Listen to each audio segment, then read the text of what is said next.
आपके पितर तो हमेशा खुश हो ही जाएंगे। ठीक है ना। कैसे करना है इन सभी उपाय को बहुत प्यार से बहुत विस्तार से बताऊंगा, तो वीडियो को बीच में छोड़ना नहीं, पूरी वीडियो बहुत ध्यान से सुनना। ठीक है ना। कोई गलती करोगे तो फिर नुकसान ही होगा।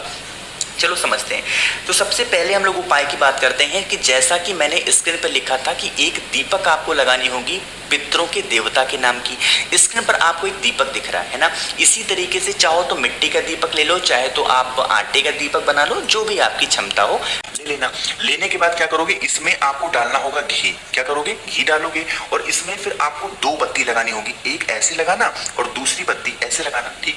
काफी लोग परेशान थे कि भैया जो आपने वीडियो बनाई थी उसमें आपने ये नहीं बताया था कि कौन से दिशा में लगाएंगे। देखो, जब भी पितरों के लिए लगाया जाता है तो लंबी बत्ती का दिया घी का लगाया जाता है और उसकी बत्ती का जो मुख होना चाहिए वो साउथ डायरेक्शन होना चाहिए। यानी कि चारों बत्ती आपको नहीं जलानी है, कोई एक बत्ती जलानी है और उस बत्ती का मुख किधर रखोगे, साउथ डायरेक्शन, क्योंकि हमारे पितरों का वास कहां पे होता है, दक्षिण दिशा। इतनी बात समझ में आ गई। अब बात कर लेते हैं कि लगाना कहां पे है और नाम कैसे बोलना है। देखो, लगाना चाहो चाहे तो अपने किचन में लगाना चाहो, चाहे घर के बाहर लगाना चाहो, पीपल पेड़ पे लगाना चाहो, नदी के किनारे लगाओ, कहीं पे भी अपने पितरों के नाम का दीपक जब आप लगाएंगे, घी का दिया लंबी बत्ती का, तो वहां पे पितरों के देवता होते हैं जिनका नाम होता है आर्यमा। कौन सा नाम है, फिर से बोल रहा हूं, नाम नोट करना चाहो नोट कर लो, आर्यमा के नाम से उस दीपक को वहां पे रखना, बत्ती का मुख रखना दक्षिण दिशा और उसके बाद उसको जला देना। क्योंकि जैसे होता है ना कि भगवान में देवता होते हैं, है ना, राक्षसों में देवता होते हैं, उसी तरीके से जो पितृ देवता है ना उनका नाम क्या है, आर्यमा।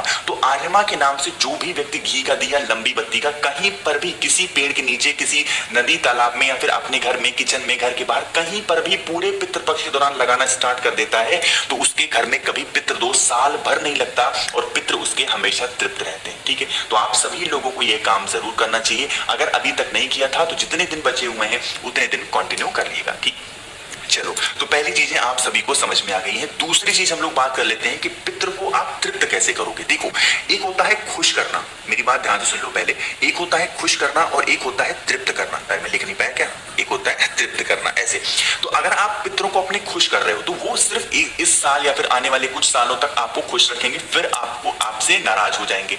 लेकिन अगर एक बार आपने अपने पितरों को तृप्त कर दिया ना, तो जब तक आपकी जान है, जब तक आपकी सांसों में सांस है, तब तक आपके पितर कभी आपसे नाराज नहीं होंगे। तो इस उपाय से आपके जो पितर होते हैं वो तृप्त होते हैं। जैसे देखो, एक इंसान है जो अपने हाथों से कुछ इस तरीके से जल को नीचे गिरा रहा है, आपको क्या करना होगा, जब भी, वैसे तो पूरे पितृपक्ष दौरान किसी भी एक दिन हमें किसी पवित्र नदी में स्नान जरूर करना चाहिए, चाहे सरयू नदी हो, गंगा नदी हो, यमुना हो, गोदावरी हो, नास, कहीं कोई सी भी नदी हो, कोई पवित्र नदी हो, वहां पर हमें स्नान करना ही करना होगा। लेकिन ये तो पॉसिबल नहीं है कि हर कोई इंसान नदी में स्नान कर ले।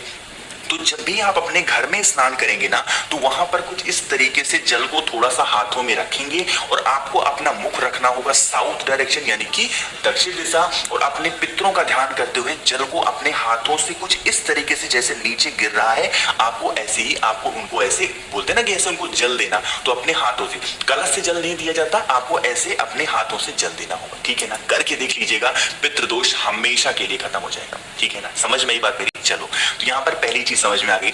अब हम लोग आगे बढ़ लेते हैं इसी वीडियो में अपने तीसरे बहुत ही प्यारे से सुंदर से नियम की तरफ। लेकिन उससे पहले एक छोटा सा काम आप सबको करना होगा। याद आ गया आपको तो वीडियो को कर दीजिए लाइक, और जिस पर आपको हल्दी दिख रही है ना, लेकिन एक बात और समझ लो कि अगर आपको बहुत जल्दी शादी करनी है, किसी भी ऐसे इंसान को, आपके घर का कोई बेटा है, बेटी है, शादी नहीं हो रही है, या फिर कोई हस्बैंड और वाइफ है यानी कि पति और पत्नी है, उनके बीच में हमेशा खिटपिट मची रहती है, लड़ाइयां बहुत होती हैं, तो आपको इस पितृपक्ष में किसी भी एक दिन आपको थोड़ा सा लेना होगा हल्दी। जब भी मैं हल्दी का नाम लूं, आपको खड़ी हल्दी को लेकर के उसके बाद इसको पीसना होगा। ठीक है ना, पीस लिया, उसके बाद आपको क्या करना होगा, एक दीपक लेना, और वो दीपक आटे का नहीं लेना है, मिट्टी का जो दीपक आता है वो लेना।